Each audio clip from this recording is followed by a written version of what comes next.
You ever notice that when you were a kid, the world felt massive? Not physically, I mean emotionally. Every day had an electric static to it. The feeling that something could happen, that your story was still loading. And no one captures that feeling better than video games. When we start a new game, we're not just hitting the new game button. We're opening a portal. Everything is unfamiliar, dangerous, exciting, golden. A forest isn't just a forest. It's a place where you might find a sword. A town isn't just a town. It's where you find your first quest. Even silence has tension to it. The world hums. But one day, in real life, you wake up and realize the music has gone quiet. No tutorial pops up, no mystery exclamation marks over people's heads, no sense that destiny is about to knock on the door. Just routine. And the worst part is, it didn't even happen suddenly. There was no dramatic cutscene where adulthood kicked down the door and shouted, "The adventure is over." It just fades. One day you're fighting dragons, the next you're checking your emails. And at some point, you ask yourself, when did life stop feeling like an adventure and start feeling like a checklist? I think the answer starts with uncertainty. As a kid, uncertainty was exciting. You didn't know what came next, and that was the thrill. Video games mirror that perfectly. You step into an open world and you're weak at first, clueless, vulnerable. Everything is a question mark. What's over that hill? Can I survive that? Is this where I'm supposed to go? And you want the challenge. You crave the friction, because friction is what makes a story worth telling. But adulthood has a cruel twist. Uncertainty stops being thrilling and starts being stressful. The unknown stops feeling like potential and starts feeling like risk. You don't run into the forest because there might be treasure. You avoid the forest because there might be pain. Somewhere along the way, we traded mystery for stability, which sounds responsible, even noble, until you realize stability casts a long shadow if it's the only thing in your life. Another thing games get right that real life slowly loses is permission. Games give you permission to be bold. You don't ask if you're allowed to explore a place. You just go. You don't ask if you're good enough to wield the sword you got in a game. You just try it. You don't overanalyze the side quest. You accept it with no hesitation. But real life conditions teach you to hesitate. You want to start a YouTube channel? The first thing that comes to mind is it realistic? You want to move to a new city? The first thing you ask yourself, do I have a 5-year plan that aligns with my career goals? You want to chase something that lights you up inside? The first thing you ask, is that financially responsible? You practically hear an invisible dialogue box after any decision you make, asking, are you sure? And most of us hover over no out of habit. Games don't do that. Games whisper the opposite.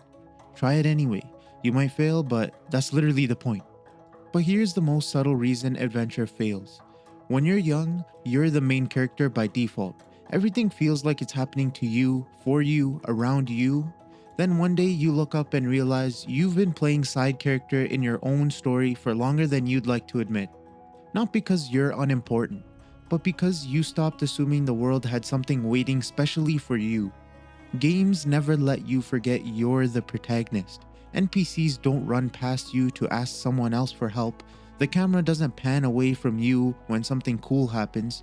You don't log in and discover the plot moved forward without your involvement. The world bends around you. Real life, it keeps moving whether you show up or not.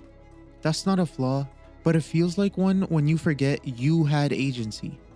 And here's the part nobody warns us about. Adventure isn't killed by age. It's killed by convenience. Maps replaced wandering. Reviews replaced discovery. Algorithms replaced curiosity. You don't explore music anymore. It's recommended to you. You don't get lost. GPS corrects you instantly. You don't ask. You Google. You don't wonder. You swipe.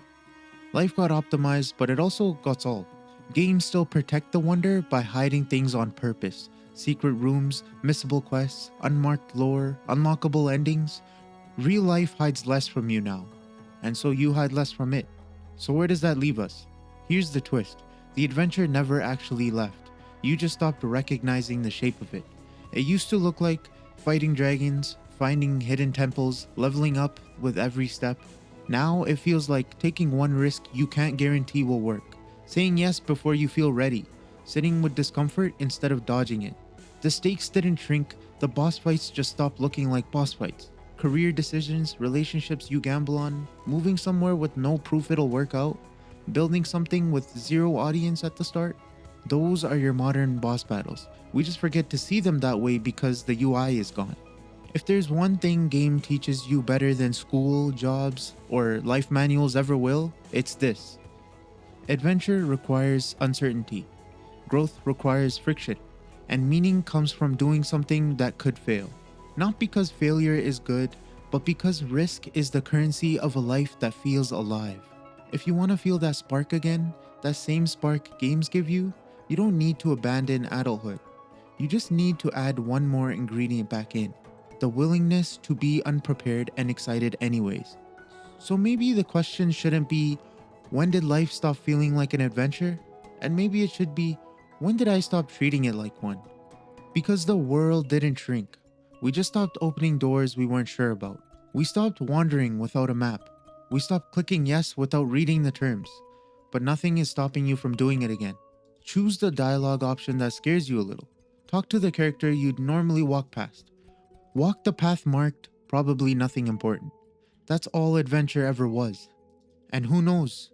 You might turn a random Tuesday into chapter 12 of a story you'll be proud to remember. Not because it was perfect, but because you remembered you were the one playing. Thanks for watching. If you liked the video, leave a comment and I'd love to have a discussion with you. Thanks again and see ya.